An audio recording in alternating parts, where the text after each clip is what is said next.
So welcome to the LabChart Mastery Series webinar. This week I'll be talking about LabChart for Cardiovascular Electrophysiology, sending S1, S2 pacing signals to the heart. I'm Emily Pease. I'm a training and support engineer for 80 Instruments North America, located in Boston. Today we're going to be talking about cardiac electrophysiology, which is a study of heart rhythm. Specifically, today's talk will be about the programmed electrical stimulation, and in particular we'll be talking about S1, S2 stimulus protocols. So the S1, S2 stimulus or stimulator protocols are used to determine refractory period, and what you see with S1, S2 stimulator protocols is 7 pulses at one fixed interval, which is considered the S1 segment of the stimulus, followed by a single pulse, S2, at progressively decreasing intervals. So if this is the kind of the freehand drawing of S1, S2 protocols, the first cycle will contain a number of pulses at one fixed interval, which in this case is 100 milliseconds.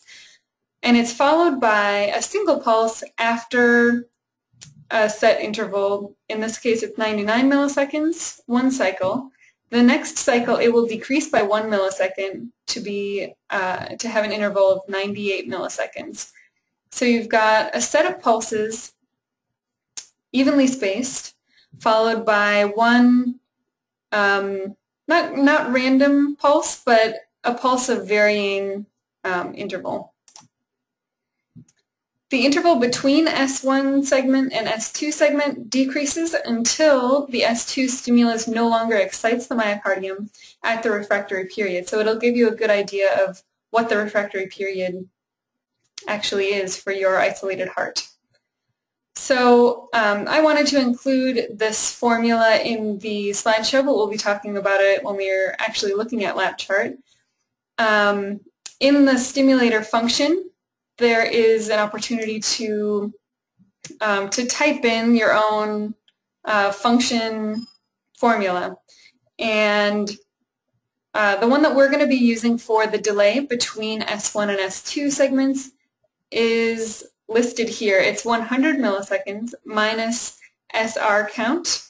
SR count stands for segment repeat count, and it's one of the functions within LabChart's stimulator, minus 1 millisecond, and then it's just divided by 1,000 to bring from the default time of seconds to milliseconds. Okay, so we're going to go into LabChart now to try it out.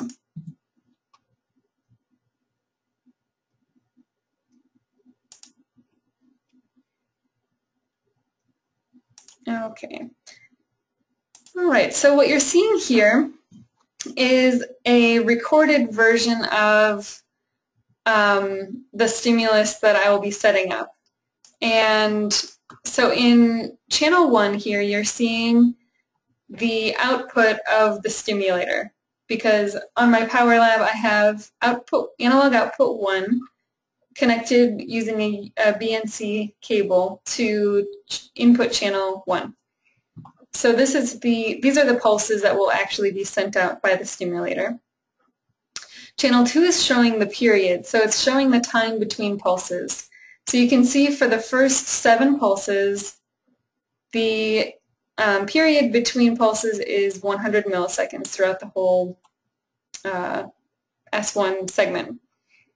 Then the interval between S1 and S2, you can see, has decreased to 99 milliseconds for this first cycle, and then it decreases by 1 millisecond each cycle.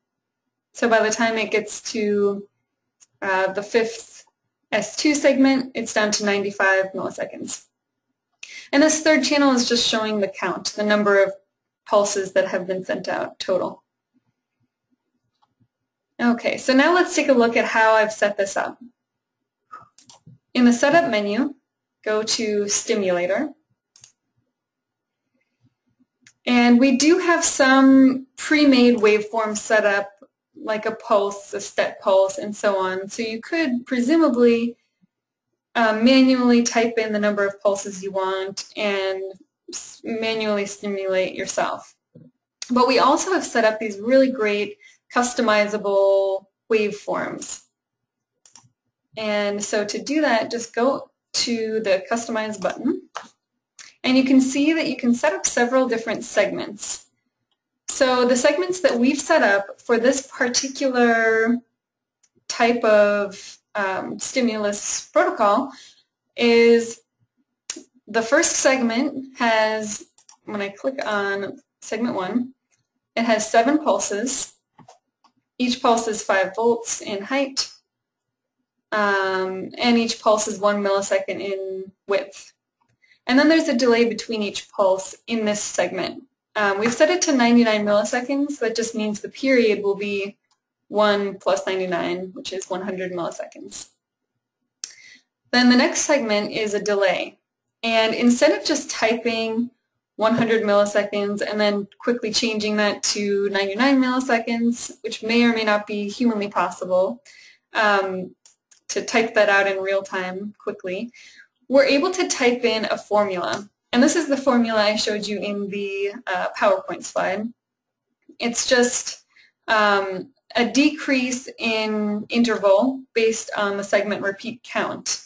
And this is something that's really nice about the customizable waveforms in LabChart. So if you see a peer-reviewed paper that has a new type of programmed electrical stimulation formula that you want to try out, you can most likely just type in the formula into the LabChart stimulator. And then there's another pulse segment here. It's just a single pulse. That's considered S2. Okay, so let's see how this looks when we actually run it in LabChart. And again, I've got my analog output connected to input 1, so you'll be able to see exactly what's happening from the output. So you can see that 7 pulses are being sent, followed by a pulse at a different interval, and it's decreasing as the count goes up throughout the file.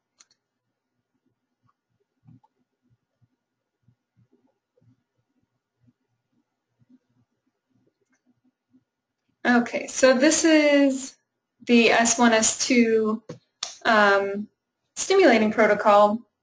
Like I said, you can type in many different types of functions into any of the parameters in your stimulus protocol. So if you also want to change the height, you can type in a different formula. You can type in different functions like random or sine or cosine.